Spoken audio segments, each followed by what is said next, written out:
இப்போ நம்ம எங்க இருக்கோம்னா செகந்திராபாத் மதினோட பக்கத்துல இருக்கிற ஜிஎஸ்எம் மாலுக்கு வந்திருக்கோம். எதுக்கு இங்க வந்திருக்கோம்னா இங்க இருக்கிற பார்பிக்யூ நேஷன்ல நம்ம புக் பண்ணியிருந்தோம். அதுக்காண்டி தான் இங்க வந்திருக்கிறோம். உள்ள வந்த உடனே அந்த பார்பிக்யூ கொழுந்து விட்டு எரியுறது பாக்குறதுக்கு கண்கொள்ளா காட்சியா இருந்துச்சு. இதுதான் நாங்க புக் பண்ணியிருந்த டேபிள்ல பார்த்ததும் நம்ம பசியை ஏத்துறதுக்காண்டியே சூப் வச்சிருந்தாங்க. வெஜிடேரியன் நான் வெஜிடேரியன் தனித்தனியா வச்சிருந்தாங்க. நம்ம எப்பவுமே நான் வெஜிடேரியன் தான். எல்லாரும் சூப்பை குடிச்சு முடிச்சதுக்கு அப்புறம் லெக் பீஸ் கானு ஏதோ வடைன்னு சொல்லி வச்சாங்கப்பா. அந்த வடை மட்டும் கொஞ்சம் நல்லாவே இல்லைங்க. அடுத்ததா நமக்கு முன்னாடி இருந்த பார்பிக்யூல சிக்கன் மட்டன் பிரான் ஃபிஷ் அப்படின்னு சொல்லி நிறைய கொண்டு வந்து வைக்க ஆரம்பிச்சிட்டானுங்க. எதை சாப்பிடுறதுனே கன்ஃபியூஸ் ஆயிடுச்சு. ஒரு வழியா பிரான் எடுத்து உருவி சாப்பிடலாம்னு சொல்லி பிரானை உருவ ஆரம்பிச்சேன். பிரானை உருவிட்டு அங்கிட்டு பார்த்தா அவரும் பிராணத்தான் உருவிட்டு இருக்காரு. என்னங்க பிராண மட்டும் போதுமா அப்படின்னு கேட்டதுக்கு இல்ல எனக்கு மீன் வேணும் அப்படின்னு சொல்லி மீனே உருவ ஆரம்பிச்சிட்டாரு.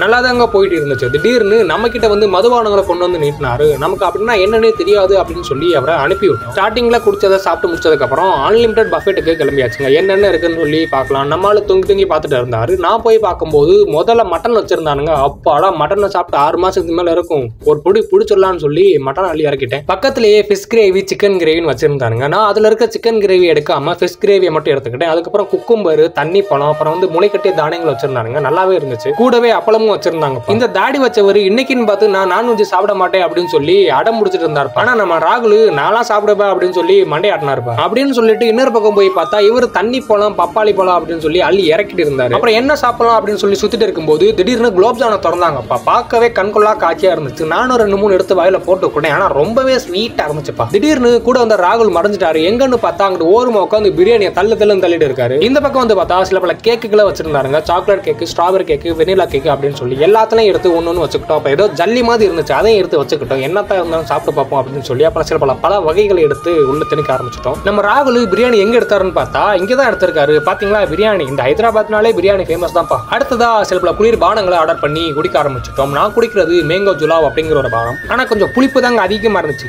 இங்கதாங்க கதை இன்ட்ரெஸ்டா போகுது. நான் ஐஸ்கிரீம் எடுக்கும்போது என்னோட போனை என் பாக்கெட்ல வச்சுட்டு போயிட்டேன். அப்புறம் பார்த்தா சில பல அக்காக்கள் நம்ம வீடியோல பதிவாக இருந்தாங்க. இந்த ஒரு அக்கா இந்த அக்கா நம்மளே பார்க்க பாருங்க. இந்த ஒரு அக்கா. அப்புறம் என்னங்க சப்ஸ்கிரைபரை தட்டி விட்டுருங்க. உங்களோட கமெண்ட்டுக்கு நான் காத்திருப்பேன்.